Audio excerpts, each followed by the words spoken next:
حضرات ہم بہت دیر سے نعت نبی تلاوت کلام اللہ سے مستفیض ہو رہے ہیں.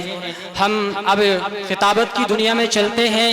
اس سے پہلے کہ کسی بڑے مقرر کو دعوت دی جائے، دعوت خطابت دی جائے، میں آپ ہی کی اس محلے سے، آپ ہی کی بستی سے تعلق رکھنے والے ہونہار طالب علم عزیزم حافظ محمد عفان سلمہ سے گزارش کر رہا ہوں، متعلم جامعہ اسلامیہ رحمانیہ ٹانڈا کو تشریف لائیں اور اپنے خطاب سے ہم سامعین کو مستفیض فرمائیں. اس شعر کے ساتھ ان کا استقبال ہے کہ ابھی ننھا سا پودا ہے، بڑا ہوگا تو پھل دے گا، ہماری قوم کا بچہ بچہ ہوا کا رخ بدل دے گا.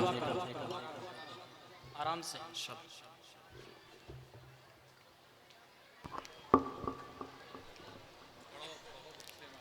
السلام علیکم ورحمۃ اللہ وبرکاتہ. وعلیکم السلام ورحمۃ اللہ وبرکاتہ.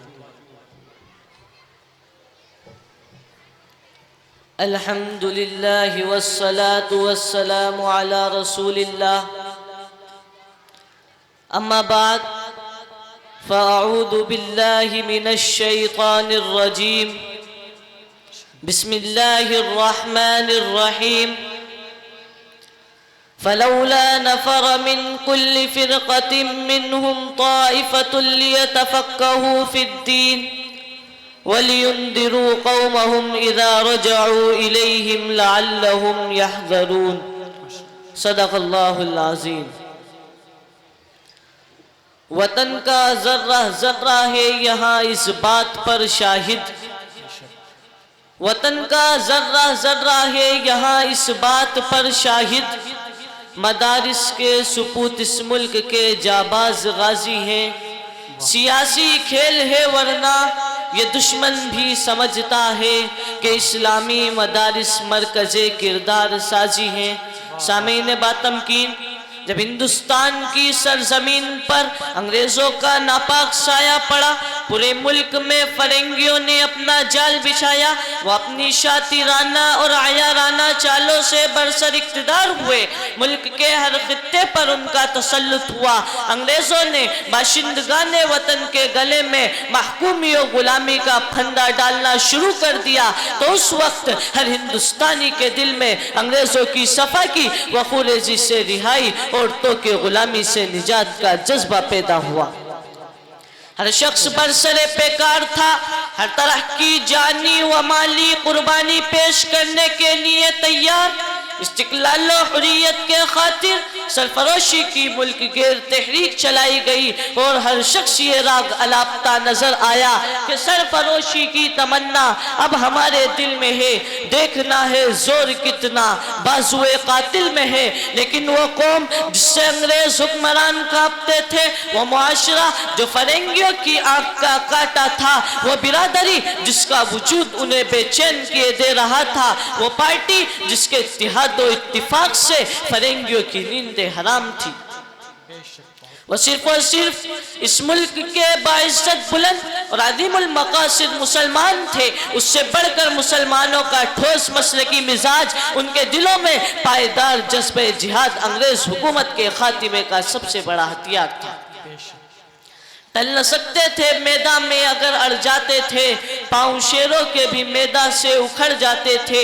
یہی وجہ ہے کہ 1857 عیسوی کی جنگ آزادی میں انگریزوں کا سب سے بڑا ہدف یہ تھا کہ ہندوستان سے قرآن اور علماء کو ختم کیا جائے. ان کا بنیادی مشن یہ تھا کہ علماء تیار کرنے والے مدارس اسلامیہ کے سلسلے کو بند کر دیا جائے اور صفحہ ہستی سے اسلامی مراکز کے نام و نشان کو مٹا دیا جائے. دوستو، یہ مدارس جو اس وقت آپ کے سامنے ہے، بہت سے جھوپڑیوں چھپروں کی شکل میں، کوئی قلعے کی شکل میں، کوئی بہترین و شاندار عمارتوں کی شکل میں، دراصل یہ سب اسلام کی بنیاد ہے. یہی وہ مدارس اسلامیہ ہے جہاں لا تشرک باللہ ان الشرک لظلم عظیم کہہ کر وحدانیت کا درس دیا جاتا ہے. یہی وہ مدارس اسلامیہ ہے جہاں واعتصموا بحبل اللہ جميعا ولا تفرقوا کہہ کر اتحاد ملت کی تعلیم دی جاتی ہے. یہی وہ مدارس اسلامیہ ہے جہاں لا تشرب الخمر کہہ کر شراب کی حرمت بیان کی جاتی ہے. یہی وہ مدارس اسلامیہ ہے جہاں ولا تغضب کہہ کر غصے کی کثرت پر روک لگائی جاتی ہے. یہی وہ مدارس اسلامیہ ہے جہاں ولا تقربوا مال الیتیم کہہ کر یتیم کے مال کی حفاظت کی تعلیم دی جاتی ہے. یہی وہ مدارس اسلامیہ ہے جہاں لا تقربوا الزنا کہہ کر زنا کی قربت پر بھی پابندی لگائی جاتی ہے. یہی وہ مدارس اسلامیہ ہے جہاں واعتصموا بحبل اللہ جميعا ولا تفرقوا کہہ کر اتحاد ملت کی تعلیم دی جاتی ہے. یہی وہ مدارس اسلامیہ ہے جہاں ولا تمشی فی الارض مرحا کہہ کر زمین پر اکڑ کر چلنے کی ممانعت بیان کی جاتی ہے. یہی وہ مدارس اسلامیہ ہے جہاں الخلق عیال اللہ واحبهم الى اللہ انفعهم لعیالی کہہ کر مخلوق خدا سے محبت کی تعلیم دی جاتی ہے. یہی وہ مدارس اسلامیہ ہے جہاں اجتنبوا کثیرا من الظن ان بعض الظن اسم کہہ کر بدگمانی سے نفرت پیدا کی جاتی ہے. یہی وہ مدارس اسلامیہ ہے جہاں ولا تجسسوا کہہ کر جاسوسی کی قباحت بیان کی جاتی ہے. یہی وہ مدارس اسلامیہ ہے جہاں لا تباغضوا ولا تحاسدوا کہہ کر بغض و حسد کی مذمت بیان کی جاتی ہے. یہی وہ مدارس اسلامیہ ہے جہاں وَكُونُوا عِبَادَ اللَّهِ اِخْوَانًا کہہ کر اخوت و ہمدردی کی تاکید کی جاتی ہے. یہی وہ مدارس اسلامیہ ہے جہاں انسان کو برائی سے بچا کر اور اچھے اخلاق سے آراستہ کر کے بہترین انسان بننے کی تربیت دی جاتی ہے. کسی شاعر نے کیا ہی خوب کہا ہے کہ یہ مدرسہ ہے تیرا میں قدا نہیں ساکی, یہاں کی خاک سے انسان بنائے جاتے ہیں. دینی مدارس محض ایک چار دیواری کا نام نہیں ہے بلکہ یہ احکام خداوندی کی تعلیم گاہ ہے, علوم نبوت کی مقبول درسگاہ ہے, مجاہدین حریت کی قیام گاہ ہے, انسانیت کی مضبوط پناہ گاہ ہے اور حاملین امن و محبت کی جلوہ گاہ ہے. مدارس اسلامیہ گہوارہ امن و محبت ہے. یہاں نفرتوں کا کوئی گزر نہیں, عداوتوں کو کوئی دخل نہیں, یہاں کوئی فریب و دجل نہیں, یہ فتنہ پروری کے محل نہیں. کتاب و سنت اور احترام انسانیت کی تعلیم میں یہاں کوئی خلل نہیں. یہاں دہشت گردی کا کوئی عمل نہیں بلکہ یہاں سکھلایا جاتا ہے واللہ لا يحب المفسدین, اللہ تعالیٰ فساد برپا کرنے والوں کو پسند نہیں کرتا. یہاں بتلایا جاتا ہے لا تفسدوا فی الارض, زمین پر فساد مت مچاؤ. یہاں پڑھایا جاتا ہے من قتل نفسا بغیر نفس او فساد فی الارض فکأنما قتل الناس جميعا, کہ جس نے کسی کا ناحق قتل کیا تو گویا اس نے ساری انسانیت کا قتل کر دیا.